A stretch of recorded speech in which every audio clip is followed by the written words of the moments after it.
ऐसे क्यों है कि लोग चाहते हैं कि आप एक ज़ुबान चुनो और वही आपका शनाख्त का हिस्सा होना चाहिए? क्यों? अब जैसे अपने लिए मेरे दिमाग में मेरी शनाख्त का हिस्सा पंजाबी भी है, क्योंकि मैं पंजाब में रही हूँ हमेशा, मेरे आबा अजदाद पंजाब में रहे हैं। उर्दू भी है, क्योंकि जिस खित्ते में मैं रही हूँ वहाँ पिछले काफ़ी 100 सालों से उर्दू ही बोली लिखी जाती थी। और नंबर 3 इंग्लिश भी है। अब मुझे ये बात अच्छी तो नहीं लगती कि अंग्रेज़ आए, उन्होंने हमारे ऊपर हुक्मरानी की, लेकिन इसका ये मतलब भी नहीं है कि मैं इस बात को झुटला दूँ। वो आए तो थे ना, उन्होंने हुक्मरानी भी की, अंग्रेज़ी हम पे मुसल्लत भी की, और अनफॉर्चुनेटली बहुत सारे लोगों के दिमाग में एक ये आइडिया बन गया कि अंग्रेज़ी एक बेहतर ज़ुबान है, जिससे मैं मुत्तफ़िक नहीं हूँ। लेकिन अंग्रेज़ी को मैं अपनी शनाख्त का हिस्सा ज़रूर समझती हूँ, क्योंकि इसने हमारी तारीख़ के ऊपर एक बहुत बड़ा इम्पैक्ट डाला है। और मैं नहीं समझती कि इनमें से कोई भी चीज़ एक बुरी चीज़ है कि अगर मैं इन तीनों ज़ुबानों को अपनी शनाख्त का हिस्सा समझती हूँ, ये तो मेरी खुशकिस्मती है कि मैं इन तीनों ज़ुबानों को सीख सकती हूँ। और हर ज़ुबान को सीख के आपको एक चाबी मिल जाती है इतने ज़्यादा इल्म की, इतने ज़्यादा इंटरटेनमेंट की, एक पूरी दुनिया की, जिससे आप कट ऑफ होते हो अगर आपको वो ज़ुबान नहीं आती। और इसी तरह आगे मेरी कोशिश होगी कि मुख्तलिफ़ ज़ुबानों के ऊपर, मुख्तलिफ़ रीजनल ज़ुबानों के ऊपर और वीडियोस बनाऊं, ताकि हम उनकी तारीख़ समझ सकें, उनकी मुश्किलात समझ सकें, और इस तरह हम एक दूसरे का ये मुख्तलिफ़ कल्चर देखते हुए एक दूसरे के करीब आ सकें और एक दूसरे से सीख सकें, बजाय कि आप दूर हो जाओ। ये था मेरा छोटा सा लेक्चर मेरी वीडियो से पहले।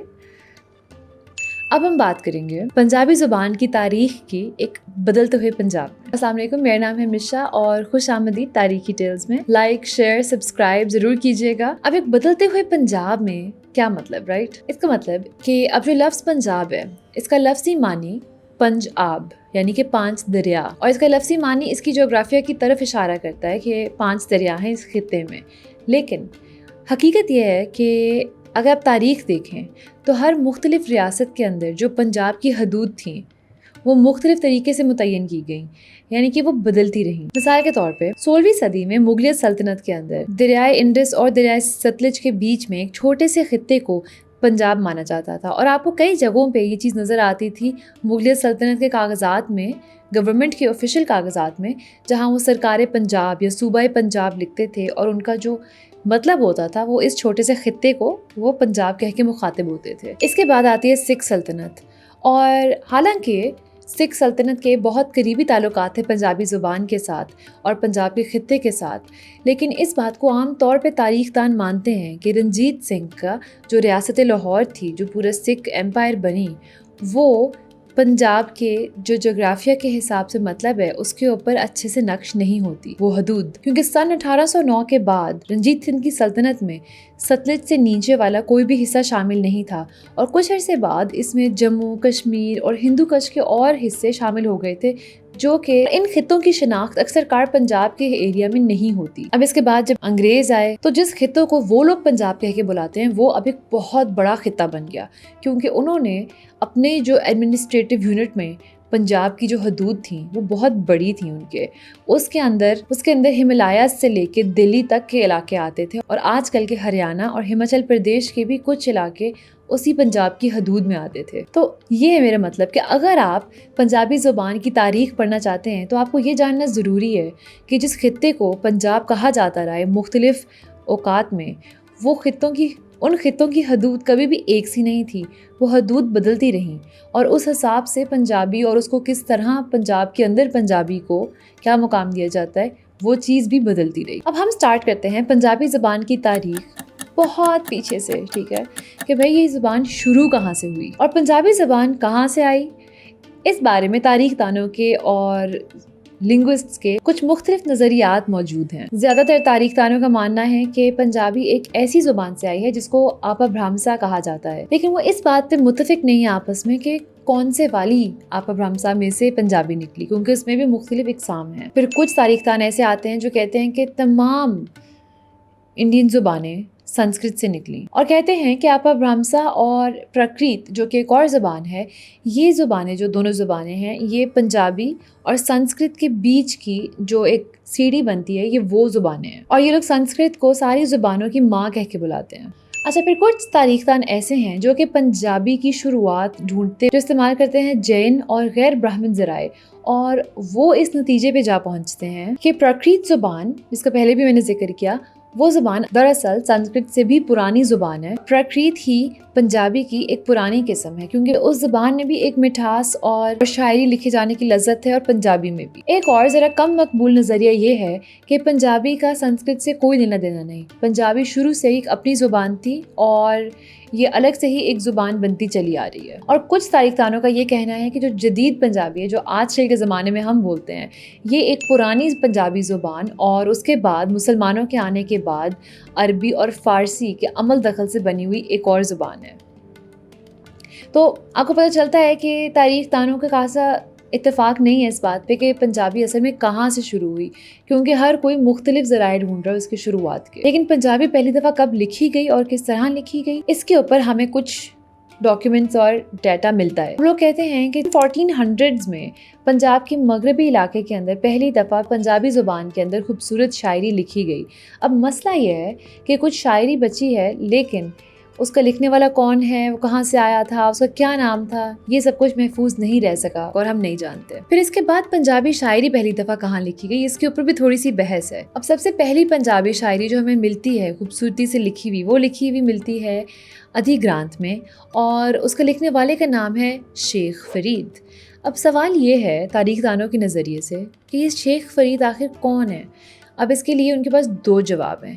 کچھ تاریخ دانوں کا کہنا ہے کہ یہ بابا فرید الدین گنج شکر ہیں، جو کہ اسلام کے ایک صوفی بزرگ رہ چکے ہیں، اور اگر تو یہ شاعری انہوں نے لکھی ہے تو وہ سن 1173 سے لے کے 1265 تک زندہ تھے، تو پھر وہ شاعری اس دوران میں کہیں لکھی گئی ہے، اور پنجابی کی پہلی شاعری کی ڈیٹ بہت شروع میں مل جاتی ہے اس طرح ہمیں۔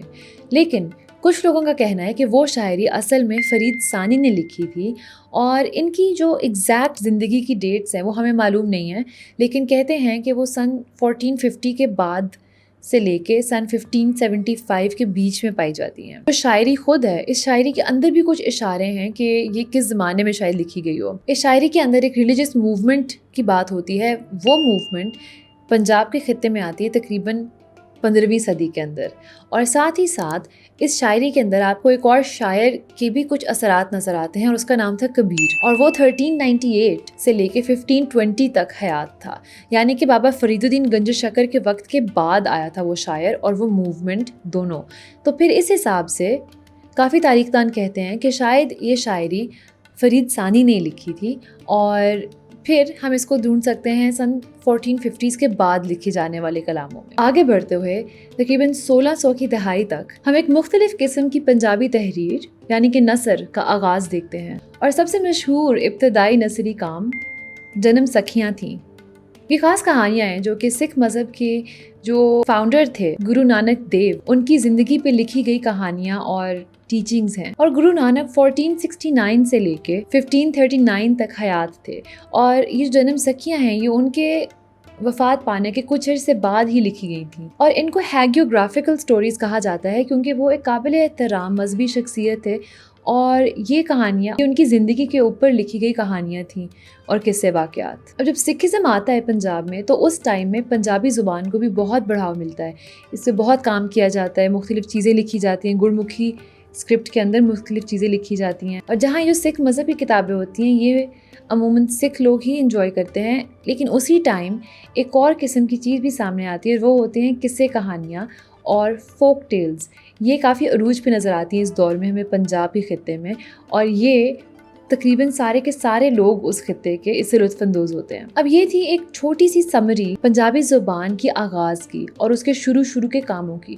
اب ظاہری بات ہے اس کے اندر بہت زیادہ ڈیٹیل اور بھی مل سکتی ہے، اگر آپ چاہتے ہیں آپ خود ریسرچ کر لیں، یا آپ میرے ڈسکرپشن باکس میں دیے گئے لنکس کے اوپر جا کے اور پڑھ سکتے ہیں۔ اب اس کے بعد میں یہ جاننا چاہتی تھی کہ ابھی جو مختلف ریاستیں جن کا میں نے شروع میں ذکر کیا، مغلیہ سلطنت، سکھوں کی سلطنت، رنجیت سنگھ کی سلطنت اور انگریزوں کی حکومت، اس ہر مختلف دور میں پنجابی زبان کو پنجاب میں کس طرح ٹریٹ کیا گیا، اس کو کیا مقام دیا گیا اور اس پہ کیا کام کیا گیا۔ اور ہم سٹارٹ کریں گے مغلیہ سلطنت سے، لیکن ہمارے جو ٹائم پیریڈ ہے اس کو میں 1799 تک ہی لے کے چلوں گی، کیونکہ اس کے بعد पंजाब के खत्ते में, हालांकि मुगलिया सल्तनत उसके बाद तक भी चलती है, लेकिन पंजाब के खत्ते में नई हुक्मरानी आ जाती है। अब मुगलों के दौर पे पंजाबी जुबान सरकारी जुबान नहीं थी, लेकिन उसे गैर रस्मी तौर पे इस्तेमाल किया जाता था और आम मरा ज़िंदगी में पंजाबी का काफ़ी इस्तेमाल था। पंजाबी पे कोई ख़ास रोक टोक भी नहीं थी और उसमें अगर लोग लिख रहे हैं, पढ़ रहे हैं, वो सब कुछ भी ठीक था। मुगल सल्तनत के अंदर फ़ारसी जो थी वो थी ताकतवर ज़ुबान और वो थी सरकार की ज़ुबान। सारे के सारे ऑफिशियल काम, सारी की सारी तालीम वगैरह भी फ़ारसी में ही दी जाती थी। और अगर आप आगे बढ़ना चाहते हो मुगल सल्तनत में तो फ़ारसी जानना आपके लिए बहुत ज़रूरी थी। और इस दौरान मुगलों के अंडर पंजाब की जो पढ़ने लिखने का रेट था, लिटरेसी रेट जो था, वो असल में काफ़ी ऊंचा था, क्योंकि वहाँ पे काफ़ी स्कूल पाए जाते थे जो कि दोनों अरबी और फ़ारसी सिखाते थे। अब इसके बाद हम आते हैं महाराजा रंजीत सिंह के ऊपर और सिख सल्तनत के ऊपर। अब आप सोचते हो क्योंकि सिख रिलीजन में इतनी इंपॉर्टेंस है पंजाबी ज़ुबान की, क्योंकि उनकी जो किताबें हैं वो पंजाबी में लिखी गई हैं, तो इस दौर में शायद पंजाबी ऑफिशियल लैंग्वेज होती है ना, लेकिन ऐसा नहीं था।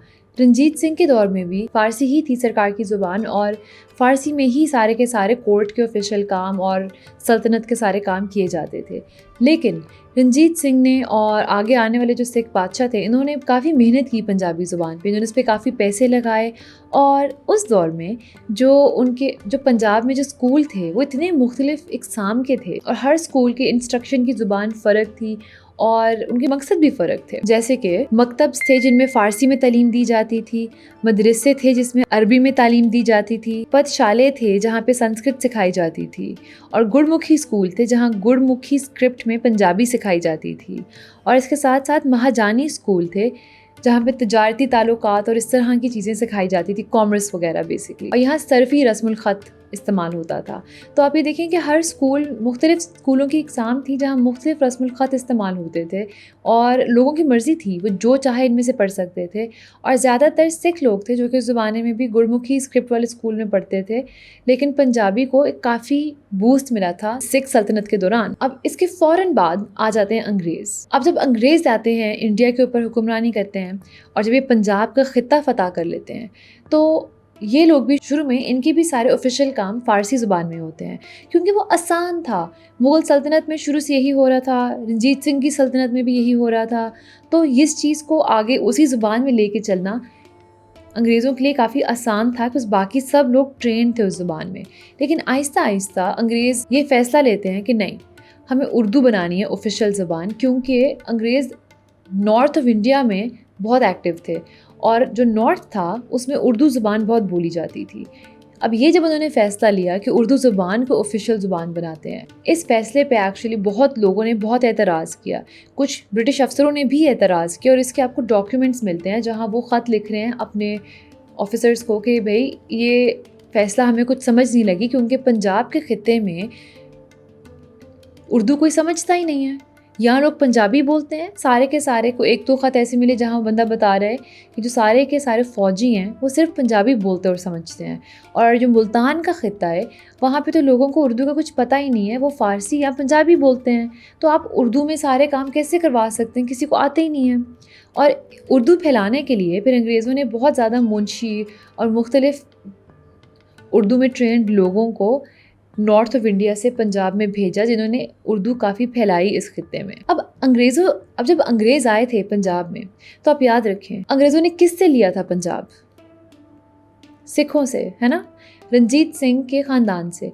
बल्कि इसके ऊपर बल्कि जो कहानियाँ है ना कि किस तरह अंग्रेज़ों ने लिया था और एक 10 साल के महाराजे से किस तरह उन्होंने जो मुआहदे किए और किस तरह वो तोड़े, बहुत दिलचस्प किस्से कहानियाँ इस वक्त की। और मैं इसके ऊपर इंशाल्लाह जल्द एक सीरीज़ निकालूंगी। अगर आप देखना चाहते हैं ऐसी सीरीज़ तो मुझे कमेंट्स में ज़रूर बताइएगा।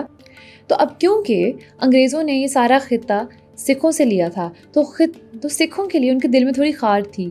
और क्योंकि सिख लोग पंजाबी ज़ुबान को और गुड़मुखी स्क्रिप्ट में लिखी हुई पंजाबी से बहुत करीब थे, तो अंग्रेज़ उस चीज़ को उतना ही डिस्करेज करते थे।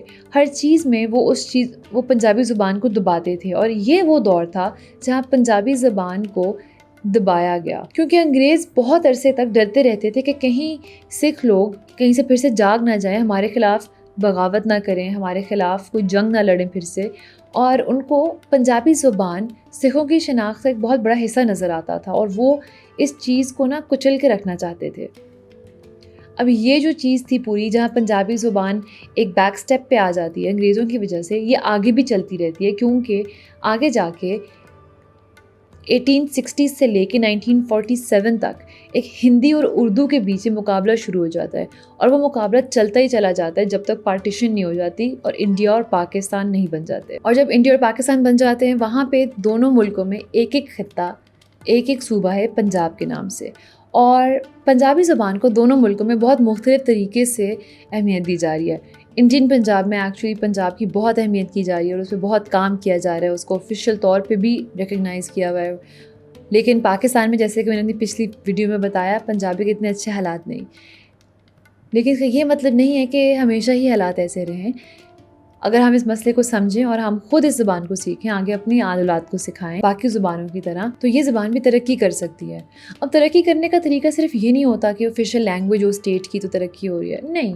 اس کا مطلب یہ بھی ہے کہ اگر لوگوں کے دلوں میں اس زبان کی حیثیت ہے، اور ایسی بہت زیادہ مثالیں ہیں جہاں پہ کوئی زبان آفیشیل زبان نہیں ہے لیکن اس کے لوگ اس پہ اتنی محنت کرتے ہیں کہ وہ ان کی عام مرہ زندگی کا حصہ بن کے رہیں، تو یہ ہو سکتا ہے.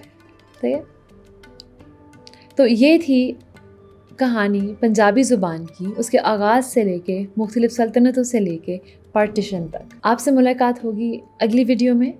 خدا حافظ.